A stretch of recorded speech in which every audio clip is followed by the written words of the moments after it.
I used to live in number 4, and then I got evicted. Now I live out on the porch. You're not paying rent? Get out!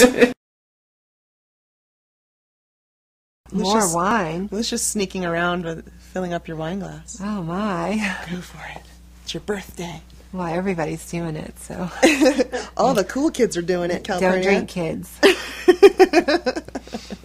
I waited. I had my first drink of alcohol in my 30s. Stop it. I did. Why did you wait so long? Why would you do that? I grew up in a religious cult, and I had like a mental block against alcohol. They never said don't transition and be a showgirl, but they did say don't drink. Oh, it'll... Pardon my ignorance, but I did not grow up in the South. I grew up on Guam. We don't have showgirls on Guam. What did you do? What does that mean? Is it like Vegas, like a show with fandango? Did you have big peacock feathers, and did you like reveal and close and Right, reveal the and close? fan dance? Yeah, did you do that? Well, I worked at a 40,000 square foot theater for 7 years doing 10 shows a week. That's 2 shows a night, 5 nights a week, in front of up to 2,000 people on a Saturday night for 7 years. And it was great. I had my own dressing room and a medical dental plan and everything. Wow. And there were 5 cast members, and we would do everything. We were all trans, and we would do lip sync, we'd do live singing, we would do dance numbers like Carol Burnett style comedy routines. I would play the fiddle and violin. We'd do little theatrical things, just anything. We had a choreographer and a costumer and a lighting and sound tech, and it was just an awesome show. But somehow right after I quit that club, it closed down. But did you do the whole feather? You know, I should have. reveal I and wish. hide, reveal and hide. If anybody has an ostrich feather fan set, send it to me, because I would love to be a fan dancer. Okay, you heard it. You heard it here. No, Sam, don't worry. No, baby. No. But I could make eyelashes out of those little feathers. Yes. Hello, everyone. Hello. Da-na-na-na-na, da-na-na-na-na. Is it really ostrich? Or are you just guessing? No, that's what guessing. I'm a professional. This is from Vic, and she describes herself as, she's 27, she's bisexual, and she's leaning more towards women these days. And I'll pick out pieces of her letter. I've tried to avoid emotionally unavailable women, but I tend to attract them the most. The first girlfriend was a good Christian girl who loved sex with men and women, and who said, I love you enough to marry you, but we can't because God says no. The second girl was a friend I've known for 5 years who had a crush on me but was married to a guy. Well, she cheated on him with me and at the same time was sweet-talking some other older creepy guy. I can't seem to attract stable women, and the same goes for men because lately they've only been drug addicts. Do you have any advice? Maybe things I can do for myself to not get attracted to these people. We can know that we should love ourselves and expect better from the people we want in our lives, but something happens where we're not attracted to those people. They might show up, and for some reason they're not pushing the same buttons in us, and they're not triggering the same chemistry as the wrong person is. And I think that has a lot to do with who we feel like we are when we are in their presence. My guess is you're a caretaker. My guess is you like to make people feel safe. You like to be strong for people, and you're probably very good at it. How is it for you when someone can take better care of you, when someone can give you respect, when someone does appreciate you and is there for you and is emotionally available for you? What happens to you? How does that make you feel? Does it make you feel uncomfortable? Does it make you feel scared? Does it make you feel too vulnerable? These are going to be answers you can find, but from you.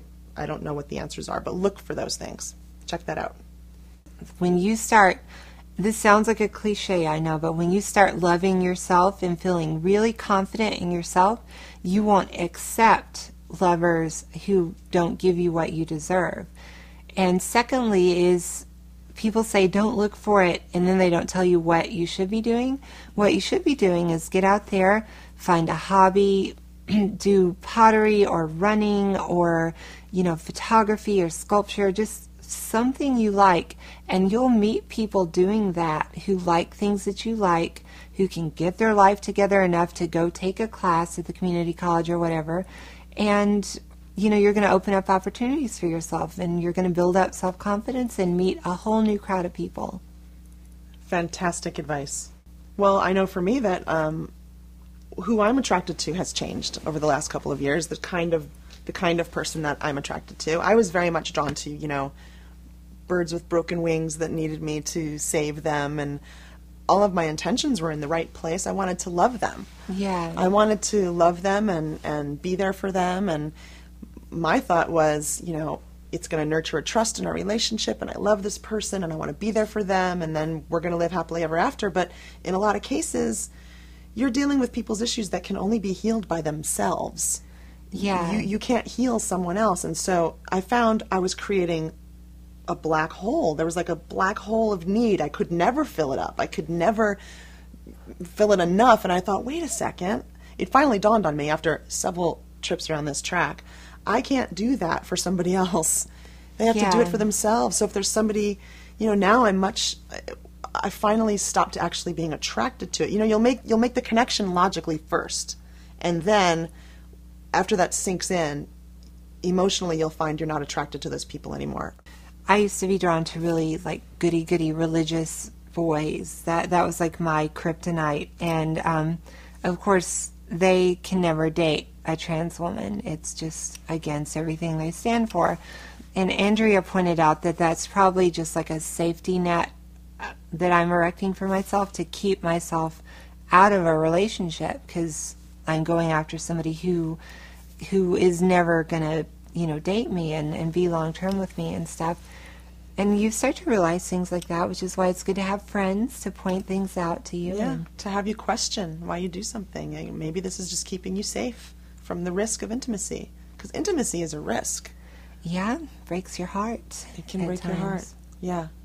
You're always signing up for that as part of the package. When you sign on that dotted line, you're like, okay, you're agreeing that this could eventually smash my heart into 1,000 little pieces and leave me in a blubbering mess on the kitchen floor calling Lucia at 3 o'clock in the morning. Pobrecita.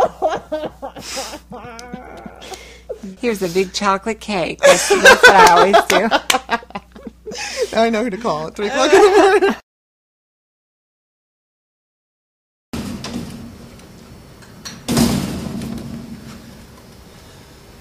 If I don't catch them all, they're just going to keep turning over in this little cycle, aren't they? You get, what do you call it, mothballs.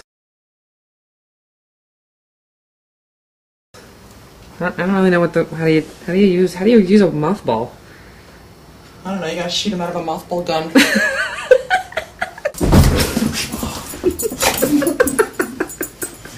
Moth got away! That was so stealthy. He got away! It was very, very stealthy. No!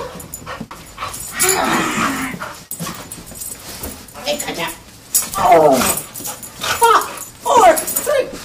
Oh. Greco-Roman. Coming to Greco-Roman wrestler. No!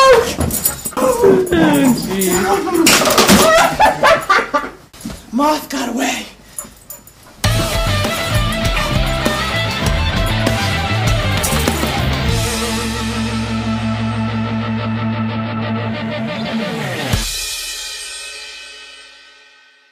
Well, luckily no one's ever accused me of stalking them. Well, they Thank would God. be lucky to have you stalk them. Oh, well, thank you. I want to date a stalker because they'll always be there for you. Right outside the window.